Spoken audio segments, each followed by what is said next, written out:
So I'm just going to start off slightly differently, because actually, Rebecca, I'm going to thank you because you gave me the idea for this channel, doing these interviews, right? And basically, I've decided that these interviews are always going to be from the perspective of understanding organization culture, right? And you are passionate about it as well. Yeah. So I really love the subject we're going to talk about, enabling high-performing culture with HR and analytics. So let me just talk a little bit about you and introduce you first, because not everyone on my subscription list might not know who you are. And in my network. So let me talk about who you are then. So Rebecca knows a lot about human capital. You're an expert with more than 10 years of experience, and you hold an MBA from the University of Cantabria. Did I say that right? Yeah, very well.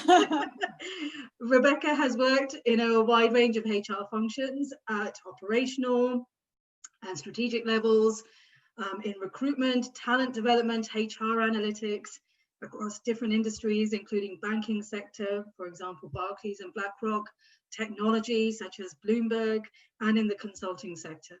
And in the last 5 years, she has been leading HR transformation projects, both at a functional and technical level, in renowned consultancies such as Korn Ferry and DXC Technologies. You've worked with notable clients such as MSC Cruises, Philips and Orange, among many others, and you've helped drive business growth and international expansion strategies across the US, Asia, Europe, and Middle East. This is really impressive. As an internationally recognized subject matter expert in HR transformation and HR analytics, you are an international speaker, a published author, you frequently give media interviews. It's amazing. You're quoted, you've hosted presentations at the University of Cantabria, HR World Automation Summit, Vodafone, Spar Supermarket. You are also a board member of the Blockchain Language Knowledge Foundation and co-founder of Human Capital Blockchain. That's amazing. Yeah. So after so many years of working in the corporate world with many different industries and clients, you've seen a really big gap in the market. You've seen companies are investing a lot in implementing technology, but they don't have a clear strategy in place or a culture agile enough to sustain the change as fast as possible. Correct. Companies lack a culture of analytics that supports and sustains transformation. Companies experience inefficiencies in productivity and employee engagement. Oh my God, this one, I agree with all of that, but this next one, HR professionals do not speak the language of the business, and this is key for supporting business growth in organizations. Absolutely fundamentally agree with that point. Yeah. Innovation and new ways of working and thinking is key for staying competitive in the market, absolutely. And companies' lack of ideal cultures mean that they're unable to or slow to sustain business growth and or change. That's amazing, amazing analysis there. From 2018, Rebecca founded Golden Human Capital with a clear mission to help companies to implement effective human capital strategies through innovative techniques such as Agile or Lean, transforming ways of working, creating ideal cultures, and applying people analytics to develop and increase the potential of productivity and growth in companies. Rebecca passionately believes that innovation and improving processes related to ways of working or way people are managed are key for driving business excellence and growth. That's amazing, Rebecca. Welcome. Welcome. Thank you, Cami, for that nice and long introduction of myself. That's brilliant. That's I just actually forgot some of my experience. You have refreshed myself, my mind in what I have been done. Brilliant, brilliant. So much. I mean, it's an amazing insights and everything you've put in there. I thoroughly resonate with, right? And I suppose, and I'm really interested in HR analytics because I think I do agree with you. I think the challenge with organizations and leadership and change programs is that they don't have meaningful analytics to measure how culture is changing. And actually the analytics that exist or the data that exists, they don't see it from that perspective. Yeah. So let's explore this a bit, if that's okay. So first, the obvious question here is when we're talking about HR or people analytics, what are we actually talking about? Thanks for the question, Cami. That's a really good question. I think it's very important to start from the basics to understand what that means. So HR analytics is also called people analytics, as you well said. Some of our viewers have also heard about workforce analytics as well. And these are names for a phenomenon that is using people data to make better decisions. Mm-hmm. So as simple as that, right? And then we have another definitions. For example, if we look to the CIPD, they said that people analytics or HR analytics or workforce analytics is the use of people data in analytical processes to solve business problems. People analytics or HR analytics uses people data, right, by HR systems such as payroll, absence management, as well as business information. For example, operations, performance data. So that's CIPD definition. We might think, or the viewers or the people that might see us is thinking, oh, this is a new actually term and this is something new. And actually it is not new. Many companies has been using HR metrics to track how effective a HR and how HR contributes to organizations for years. But there are a few trends that are becoming more popular for the last decade and makes HR analytics such a important right now and such a new trend. The first one is that HR data is more available, is much more available than 10 years ago.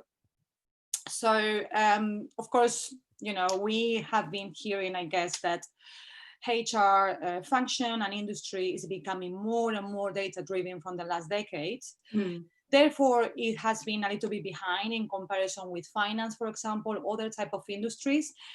But it's true that from the last decade, HR has been very fast growing in terms of technology and digital. So that means that, of course, the HR data is much available than 10 years ago.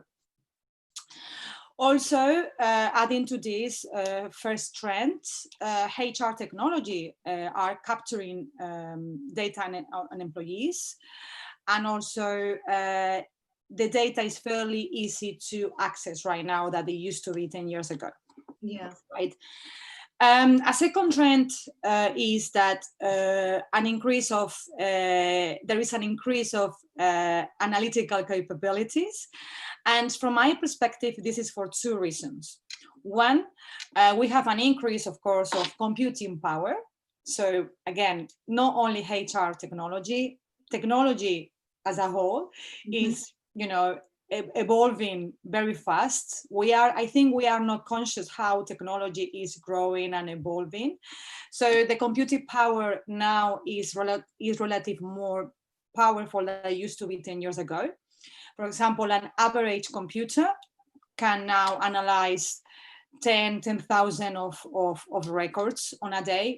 It's fairly easy for a computer to do that. And therefore, the servers where this data is stored, they can run tons and millions of records on a day, right? The second reason for this and the increasing of analytical capabilities is that the ability of data analytical skills and data analytics. Sorry, it's a mouthful. Yeah. It's more easy right now to get tools to be able to understand the data analytics that they used to be in the past, right? So we have multiple sources where we can gather that information. The third trend of why this HR analytics is becoming very hot topic right now is the popularity of big data, right? It's not only easy to do it, it's also easy to unpopular to do it, right? So now companies are in this big data, right? Of let's say it's quite a buzzword, isn't it? It's quite the thing to do right now, but actually exactly. It's very meaningful as well because it gives you quite a good level of insight into how your organization's performing. Yeah. So that's why, as you mentioned, it is like very popular, the big data. Yeah, yeah. But we will capture this maybe in the next few questions. But Yeah. Despite the fact it's very popular and we have become in this big data and analytics, we are going to see that the HR industry, therefore the professional skills, they like with those capabilities. But let me go back to the trends. So one of the last trends of why this HR analytics is becoming more popular right now is that the increasing return of investment on data analytics. There is some research that says that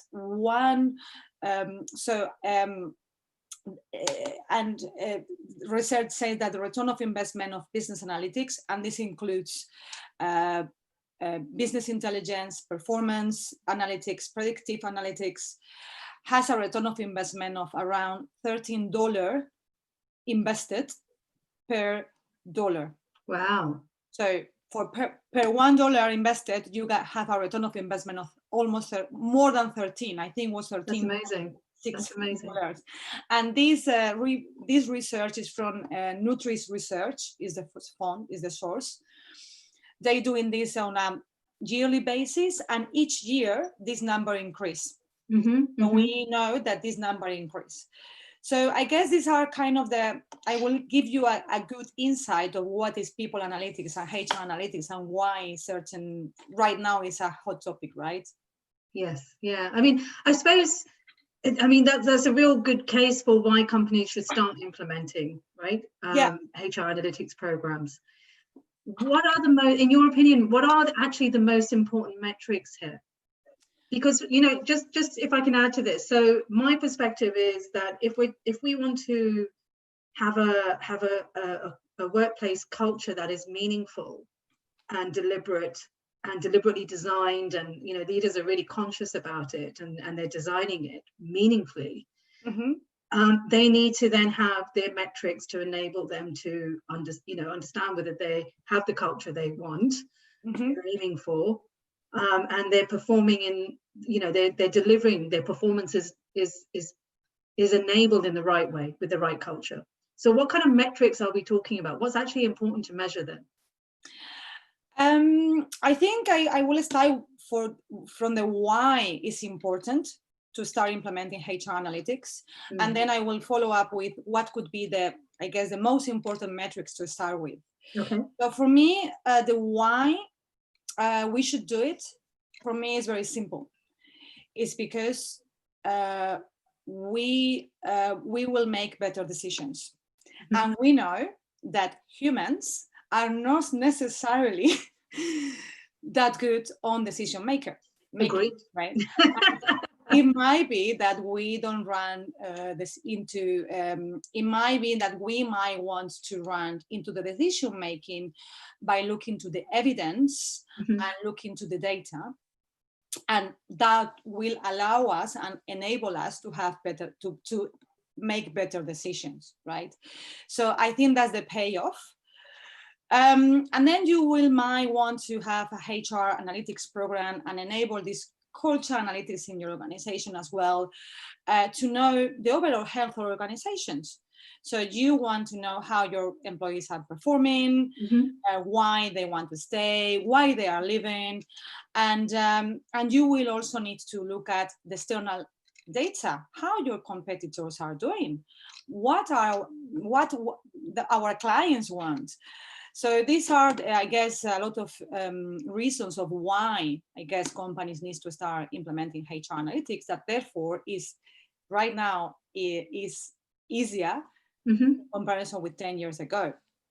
Another important reason I would say that is to get a strategic advantage. It's not just a cost to be managed. So we need to get a strategic advantage of our human capital. Not some certain cost, like, we treat people as cost, and that's happening still, right? Normally speaking, and this is more finance, they treat the human capital as an expense.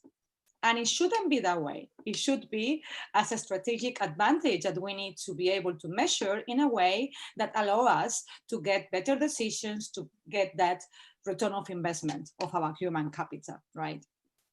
So, and that is very important in a way that we enabled a link between behaviors of our employees and the outcomes of our business. That's very important. Then you need to measure, of course, operational data. And of course, your HR data, you need to, sorry for this, you need to understand the operational data and also your HR data to train and leverage the talent in the most advantage way. So can I'll just stop you right there for a moment and just break that down just for my own understanding, really. Yeah. So if I've understood you correctly, what you're talking about is that so by the way, I really like strategic advantage, right? So I'm very strategic as a person. I do think about the bigger picture, but it is necessary to understand the operational and the granular in order to understand how we're doing strategically, right? Exactly. So you've talked about linking behavior with outcomes. So if I can just sort of break that down a bit. So if I'm looking at a operational activity, right, a process that has inputs and outputs and outcomes, it's designed to deliver something, and then it has people in that process because we need people to unless of course it's all completely AI, but that's a different conversation. But even if we did, but there might be people engaged with that process. In order to measure our culture, we need to find a way of linking the behavior of those individuals in that activity and the outcomes we're delivering. Is that right? Yes, that's correct. That's amazing. But that's really complicated. I mean, and that's where I'm coming back to what are the metrics, right? And how to do it. So it sounds very complicated, but it's simpler than that. And of course, I guess the whole concept is, okay, HR analytics will enable us to have better decisions. And we need to reach a point that we are able to link operational data with HR data and to have a strategic advantage of the decision we want to make. And stop treating them as a cost to be managed. Sure. I think that's the whole concept of why we should do it. Then, what are the metrics? So, funny enough, that's a really good question. And we can measure, you can measure almost everything, right? Everything or almost everything can be measured. But what happens is HR is overwhelmed right now because they don't know where to start, they don't have the knowledge enough. So I think we need to start thinking about what we want to measure. We want to measure productivity, we might want to measure retention, recruitment, and putting back to one thing. What is the one thing you really want to measure right now? And that's depending on your organization. So what I'm trying to say that your organization needs to look at what is the one thing they want to start measuring. Yeah. I will say to start small. We don't have to go through 6 million of dashboards and data and whatever. Let's pick 6 or 7 that are meaningful for your organization. Sure. And let's start with that. So I will say that from my perspective, again, it's just about 7 or 10 aspects that truly matter to your organization. Yes. And they will be a good go to respond to questions like how we are doing in our organization. Sure. Which is the department that is performing better. We need to make sure as well that organizations are revenue centric. You might be an organization that wants to be revenue centric. So maybe one of the key metrics for that will be the revenue per employee. Would be one of the most important that you want to measure. And again, so that would be a form of productivity measure, wouldn't it? In terms of how much revenue are we generating per employee in our organization? Can I just explore that a bit? Because actually, I liked what you said when you introduced this, which is stop treating people as cost to manage. Yeah. Right? And if I can just break that down again as well, because in my experience and working with large corporates and organizations, one of the things that happens is that particularly this is very true in the public sector and not-for-profit sector, and maybe some private sector organizations, right? But we tend to put people, we tend to, we look at the way we account for our budgets, right? We tend to put people cost into a staff budget and then everything else into a non-staff budget. And then we look at the staff budget as that's static, it never changes. So actually it's meaningless. We don't do anything with that information because it's a staff budget. And then all the operational activity is identified separately from the staff budget. And I've seen this happen. And I've actually seen this where an organization, large organization, 1,400 people, wanted to move to changing and shifting their culture on how they delivered more closely to their customers, or to be a bit more high performing, or to actually be a bit leaner and agile, things that you talk about. But they still didn't take account of their staff budget in delivering the operational activity. So they didn't understand the performance element of culture. And that's the issue that we're seeing, and that's where the disconnection is, and that's the link that we need to really able to make. But I'm gonna just be a little bit of devil's advocate here, because I think some organizations will be really uncomfortable with saying to their staff that we're going to measure your return on investment. That actually, that we're actually going to, look at and analyze our staffing budget from a revenue perspective, return on investment, right? So to make it revenue centric would mean drastically, for some organizations, looking at their employees in a very different way entirely. I wouldn't think that way, Cami. And of course, it all depends on, and that's a good point, and I get your point. And the revenue centric is, again, is an example of an industry that might work in that perspective. For me, okay, the way that organizations works is we know that human capital are our number one investment, right? Yes. For me. Yeah. And we have been hearing that they are the most important asset, but therefore they are treated as an expense. If you think about that, how do you make an asset evolve? And how you need to invest in that asset? But for that, you need to measure the return of investment of that asset. For example, I give you an example of, if you invest in technology, you will have a return of investment of $13 per $1 that you invest.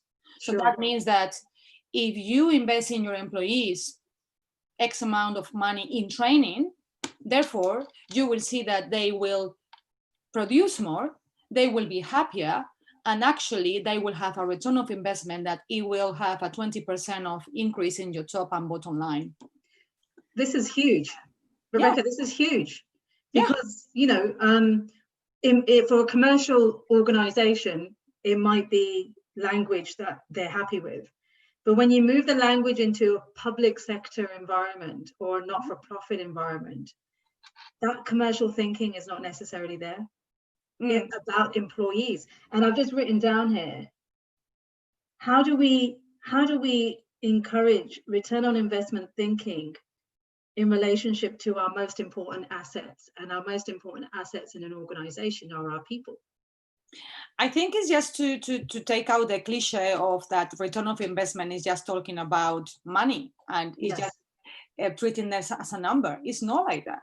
It's just understanding that they need to be treated as an investment, as a human capital. If we lose them, we lose everything.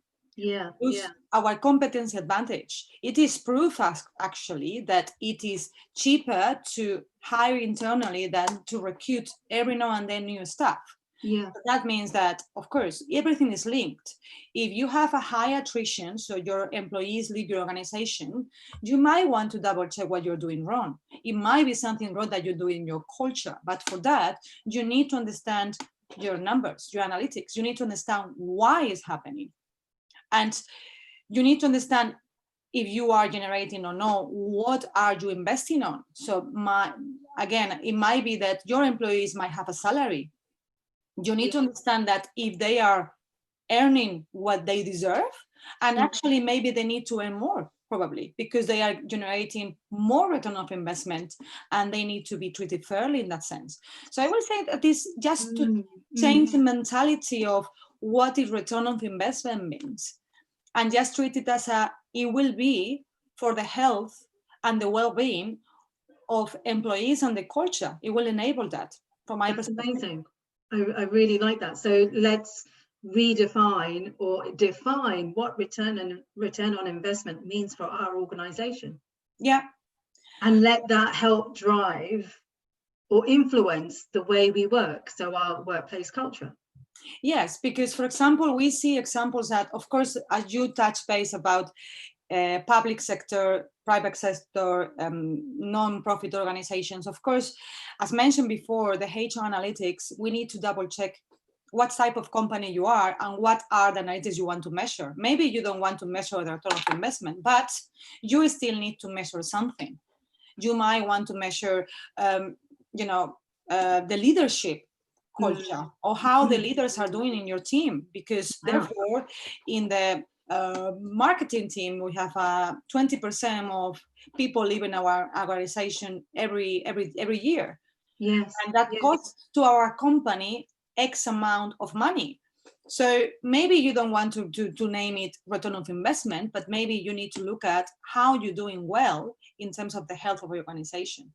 I absolutely. I was just thinking. Yesterday I just finished reading a research paper from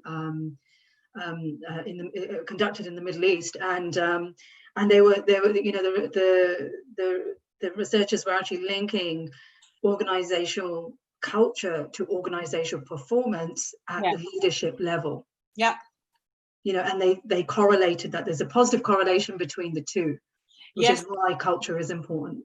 I believe that, you believe that, but people like the evidence, right? So actually it's a good point, because I had we know it's proved that the C-level, the C-suite is correlated, is proof. Actually there is a lot of information over there that they have a 25% of impact in the overall EBITDA or revenue of the company. So and that is like also, the Pareto Rule, the 80-20. Yes, yeah. So 20% of your organization will have an impact of the 80% of how you're doing. Yeah. So we need to look at how our leaders are managed. And how do you do that? We cannot guess. We need to go for I believe, so I can prove. We have to have evidence. And we need to take action. We need to be proactive, not reactive. And that's, from my perspective, we need to, because traditionally HR has been always opinion-based. And that's the way we do things. We have policies that tell us that we do this.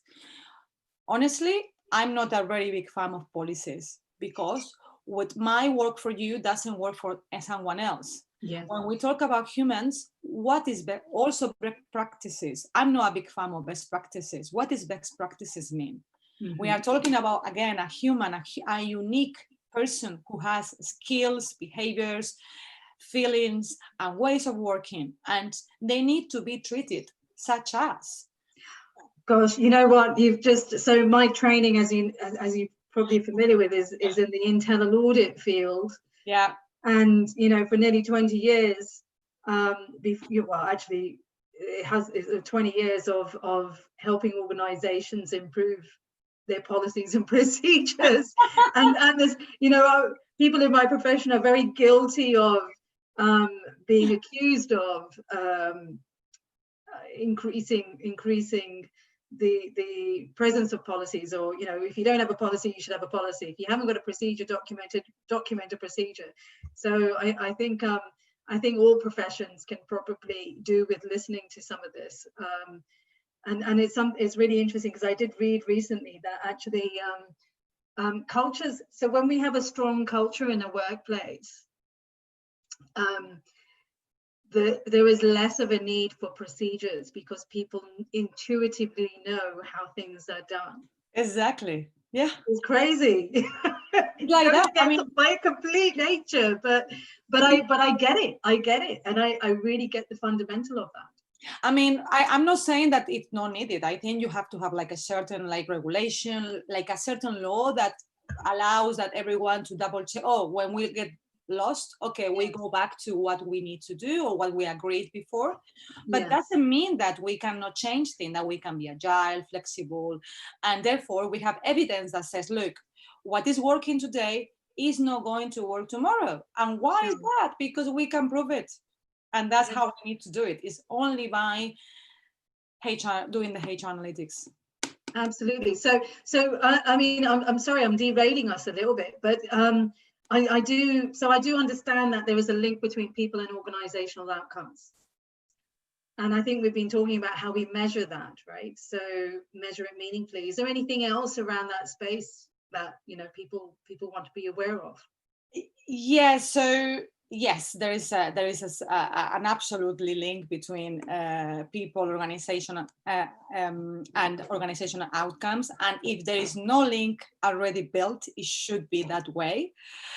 And it's very important to create. I think what is really important is there is going to be always challenges in HR for executives, HR professionals, right?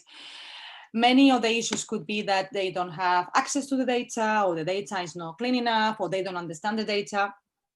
And this is also another issue that we have in the HR world, is like we are lacking of a centralized system that store all the data. Normally speaking, the HR industry, I'm talking about big companies in here as well. They might have a multiple source of, you know, multiple systems from HR data perspective. Yes. And that also have an increase on the complexity of the HR practitioners to be able to build these metrics. But doesn't necessarily mean that we cannot start in doing it. And again, for me, is take an understanding of measuring what matters for you the most, okay? And make sure that what you measure has integrity to this, right? For me, that's the key point. So first of all, we're talking about organizational outcomes. So HR needs to be part of that conversation. That's key. What happens is, normally speaking, HR professionals, and I'm talking about CHROs, are left behind because they don't speak the business language. For doing that, they need to be part of that conversation. They need to understand the strategy of the business. And then when we understand who we are and where we go, we will know what we should measure. And we will be able to enable and to build this moving forward. So I will say that key metrics, I will say, for doing this will be turnover. So we need to understand and predict the risks of losing people, right? And we need to understand where are these people, where in our organization are these people going the most? Yes. And again, that's coming back to what our discussion before, that might be because the managers of that certain department are not good managers for the people, and the people is not happy. You've also got then the metric of measuring turnover for those individuals who've only been with the organization for less than 12 months. Yeah. Right? Yeah. So, yes. Yeah, carry on. Sorry, Cami. No, I was just going to say, so that lends itself to what you're talking about using the metric of turnover. Because most organizations will say, yeah, we measure turnover, we monitor it, but they don't look at it necessarily from a culture perspective. But one thing for me, and that's something that I really want to emphasize in here, one thing is to look at the metric and say, yeah, we have 20% of turnover every year. What that means is to tell the story behind that. We need to get to the root cause of what that is causing us and actually understand what this is impacting to our business. Because when we lose people, we need to recruit potentially then again. A recruitment process, it apart from being longer, because you need to recruit a new person to your organization, this person might need to have 1 month, 2 months of training, understanding of our culture, our business, to be able to hit the ground. Yes. And if we have this turnover over and over and again, I mean, for me, is you as an organization, you are wasting your money and your time. And therefore, it's impacting as well your overall culture, because the people inside your organization wouldn't like to be in a place that they are people coming and out all the time. I mean, I guess everyone likes to have certain security in the role they're doing. Sure. And that is becoming from, of course, if we have a high level. And again, I want to also say something in here, that the turnover metrics are always very discussed, because depending on the industry, they are higher or they are lower. For example, industry like hospitality, they are sometimes based off sensationalist, is said, is based off, I mean, in hospitality, you might work more in summer, and in during the winter. Seasonal. I think you mean seasonal. Yes. Exactly. Thank you. So it could be driven as well because of the seasonal. We have other industries like maybe health, that they have more temporary workers for a certain period of time or whatever. So we need to double check this turnover, I will say, data. And that's why you need to also have a HR analytics program, because you need to benchmark how your competition is doing. Sure. Yes. Also, another important metric, I will say, to this link between business outcome and people data and behaviors and stuff, could be the retention, right? I guess we need to identify which are, you know, the people that are retaining them and why they are in there, right? So maybe these people is because they are doing well for certain thing, and maybe we need to do something else for them, because maybe we need to encourage them to do something better. So maybe they need more training. Another, I will say, important aspect is you need to measure the risks, because you need to be realistic, and you need to have a plan B. And I think you do something very similar, right, Cami? You have in your audit, you also you do a contingency plan, is that right? So no, I look at how the organization does its contingency plan. I don't do it for them. Yes. So absolutely, I'm in the field of diagnosis. So I look at placing the issues in the context of their culture. But certainly, yes, if contingency or succession planning or any of those sorts of things, like key single points of failure, you know, learning and development of key positions, leadership positions, and all those sorts of things, yeah, that would come up in my work for sure. Yeah, and that's something that also the HR professionals are lacking, because they are not very good on a strategy, and therefore most of the time they like to have a contingency plan or to plan for risks, and it's because they don't have evidence, they don't have anything to play with, they don't have proof, so you cannot guess. Yeah, so this lack of strategic perspective, I agree with you, because that's been my experience. Yeah. And I suppose that's the challenge for leadership, is how do they bring their CHROs up to a level that they can contribute to a strategic discussion and a strategic debate at the top table, right? So that is what is fundamentally needed. Yes, and that's why we're coming back to the discussion of they need to understand numbers. But no understanding is to tell a story behind them. And that's why they are not stepping up to these strategic type of conversations, because they don't speak the same language. So is this what you mean by how HR analytics can help organizations drive a high-performing culture? So is that what you mean by that? Yes and no. Actually, what I mean by that is that, okay, let me rephrase this for 1 second. So I guess my first question that I would like to respond in this statement is, what will drive a high-performance culture today? So what we need to do in order to be a high-performing culture, because you can have HR analytics and you don't have a performing culture. Yeah. So I guess you need to be able to have certain strategies or do certain things in your organization to have this high performance culture or happy culture or ideal culture and actually the HR analytics will help you to make better decisions to that. But I guess the HR analytics will help you, but doesn't necessarily mean that you will have HR analytics and you have a high performing culture. I see. Right? So yeah, it's using the HR analytics as a means to understanding whether we have high performing culture, and if not, what do we need to change or improve? That correct. And actually, I'm going to give you another. So according to Gallup, for example, one of the most important factors in creating a high performance workplace is developing a high development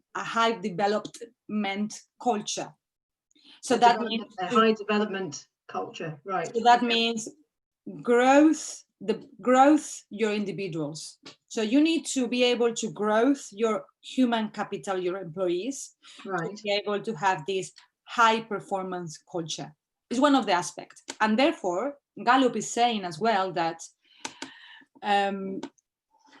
organization that made a strategic investment in employee development, they saw 11% greater profitability, and they are twice as likely to retain their employees. That's amazing.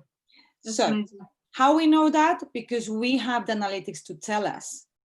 So, and that's where I coming from, right? So you first enable your organization and give the tools to your organizations to have this employee development and a good way and a good place to work, and you have the analytics that proves that you are doing things well, I would say. Sure. And I would also like to add something, and for sure you will, because you are the culture expert, and for sure you can add more stuff to this. But I also like to this question that you asked me, I would like to add, what are the aspects or the key aspects for a high performance? Yes, please, definitely. I would say that it is a company that is change resilience. So meaning that it's a company that allows the change. So we know that we also have resistance to change, but it's a company that allows to have an innovation mindset and allows and brings this, I guess, environment internally that employees feel good about changing, right? Sure. Or bringing new ideas. I will say that a high performance culture will be also a culture that has agility, right? It's agile. So they are powerful and fast to the change, and they take risks. And I guess that's also something that you need to enable in your culture. Can you measure agility? Can you measure agile ways of working? Yes, you can. You can. And agile is actually, apart from being, again, like a terminology that describes that you are able to change very fast, is also a mindset, a way of working. So agile companies allows teams to be self-managed. So therefore, it is proved that agile type of working increase productivity, increase well-being, happiness, retention, because they are making their decisions, they are not in pressure to someone that is micromanaging them, right?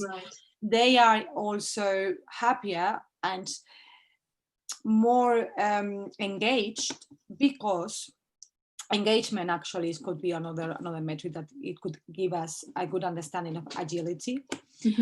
Also, funny enough, I read an article the other day that it was saying that agile cultures are the companies that has higher ratios of, how can I say this? Sorry, because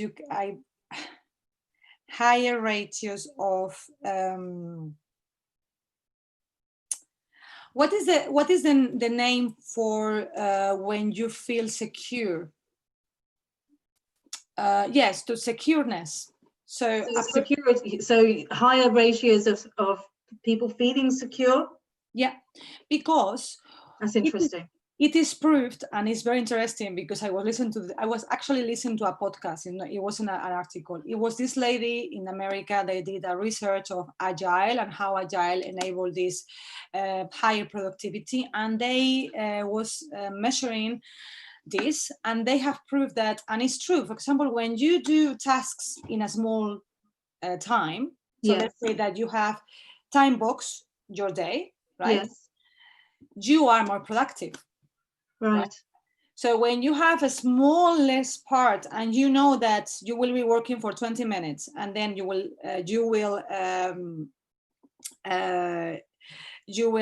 rest for 10 or whatever, you are focused.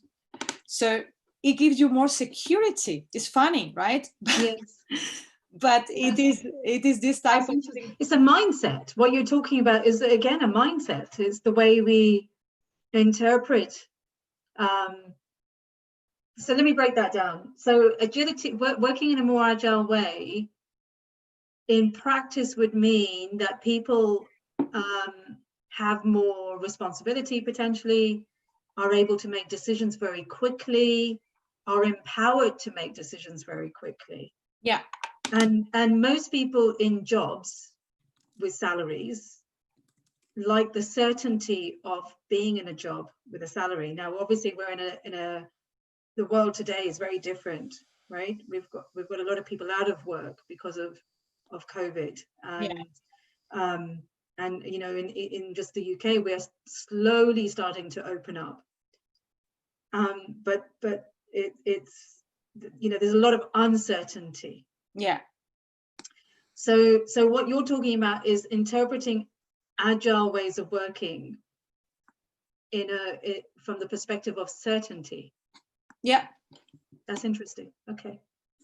Yeah, I mean, this is something that, of course, you know that depending on the source, they telling different things, right? Sure. But yes, because when the people feel that they're doing a better job, they are more certain of the job they're doing, right?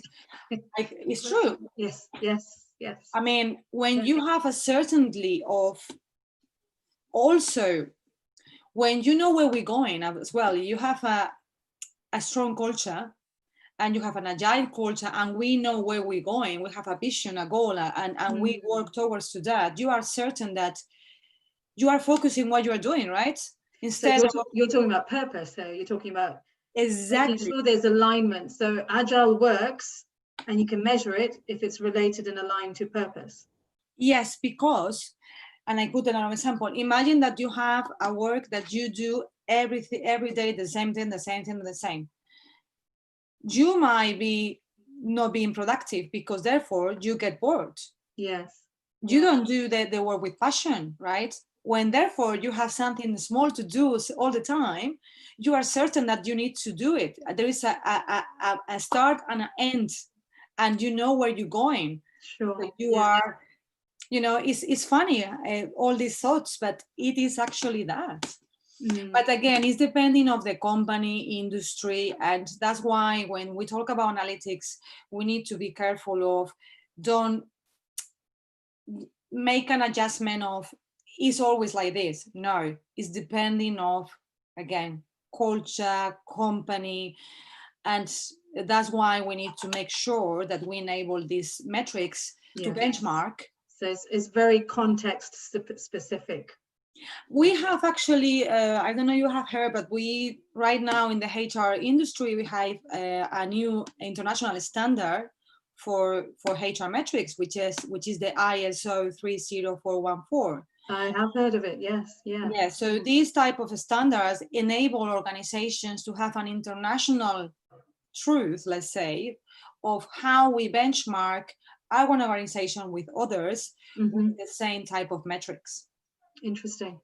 Yeah, so again, this is very new as well. This is for the last couple of years, but little by little, we are getting there. So really important to have HR analytics as a way of driving our high performance within our, or having a high performing culture in that way. And earlier we were talking about the need for HR professionals and specialist experts, CHROs, etc., to understand the language of business. Can we explore that a little bit more? Yeah, sure. Actually, I think I mentioned this in a few sessions already, but there is a Conferry report that says that 41% of CHROs, they are lacking of business acumen. Wow, I didn't know that. Okay, okay. And that means that they are not able to drive those conversations at the CHO level. Yes. And at this level, CEO, CFO, they talk business language. They talk about revenue, they talk about margins, they talk about ROI, top and bottom line. And we are getting there, but the senior leader, and I'm talking about CHROs, they're lacking with those skills still. So despite the fact that we are driving in a very fast pace of technology-driven, data-driven, the HR professionals are not driving as fast as we should go. Okay. Yeah. And that's okay, because I mean, traditionally speaking, the HR is linked to more people and more traditional. And but I think HR is no longer about personal files, data entry, or record keeping. Sure. Yes. Today, the HR leaders needs to be able to implement programs that align with business strategy, and therefore, again, speak the language of the business. Another important aspect is that sometimes HR is perceived as a just quality data. We just have quality data and we cannot measure quality data. We can measure quality data, and also we have quantity data. So, yes. I mean, we can measure both. What we need to understand is what we want to measure, and then we are able to build these surveys or whatever it might be that you need to be able to capture your quality data. Yes. I suppose what you could say is that actually, why don't we start with seeing what we have in the first place? Because there is data in an organization. Yeah. They just need to see what they're already measuring. Exactly. Or what data is available to enable measurements and metrics. So so start with what you've got first, and then figure out what you need. Yes, because as I said before, HR is overwhelmed right now because they have a lot of data. But we can, as you said, maybe you just have little data, and that's pretty much enough to start with. Sure. And I would say start small and keep implementing, see how it goes. And then therefore it will be a continuous improvement that you will do in your organization. Yeah, okay. I will say that for doing this, for enabling these HR professionals with these business acumen skills, of course, there is millions of information right now, and but I wouldn't look for the quick fix, right? So because sometimes we tend to go through, okay, just a quick fix, just to see, just to prepare this meeting, and I'm good. I think we should be able to take our time to understand what are the numbers that we need, and therefore understand how we can tell the story to our CEO or CFO about those numbers. Yes. And that requires time, and you requires preparation. And that will be coming again of what are the measures. So we're talking about, for example, before retention, attrition rates, productivity, and how do you link that to the revenue, for example, or how. And that's where you will be able to step up and be in those steering committees and talk about business strategy. So I mean, we actually in Golden Human Capital, we enabled with this type of skills to the HR professionals. And again, we are not looking for quick fixes. We trying to drive them into a meaningful way that is a sustainable through the time. So I suppose the key takeaway there is that, it's not quick to improve, but it is definitely possible. You just got to put the effort in and the investment in to get the return on your metrics. I would say, first of all, as everything is a change in the mindset. So first of all, as you mentioned before, we're talking about ROI. Oh my goodness. No, we have to change the mindset and believe that and truly see that it will be for the well-being of our employees. Sure. Because, and I can give you another example. For example, it's always very discussed and in the CHO level. Yes. Okay, I spend X amount of money in training. Can you show me the return of investment on this? And the HR professional, they don't know. They don't know how to answer that question. Yes. And we should be able to prove that the training, the money that we are spending in training our employees is giving us and giving them, these skills and capabilities that they are able to perform in their role, and they keep growing with us, right? Sure. Absolutely. Yes. So that's exactly the type of mindset that we need to adapt. And and I will say, as you said, so first of all, change the mindset. Second, I will say, start small. Yes. So go with what you have. See your company, understand what you want to measure. Yes. And pick the one or two things that truly matters for you as a start with. Okay. And then just keep implementing and keep improving. And, that's amazing. Amazing, Rebecca. Thank you.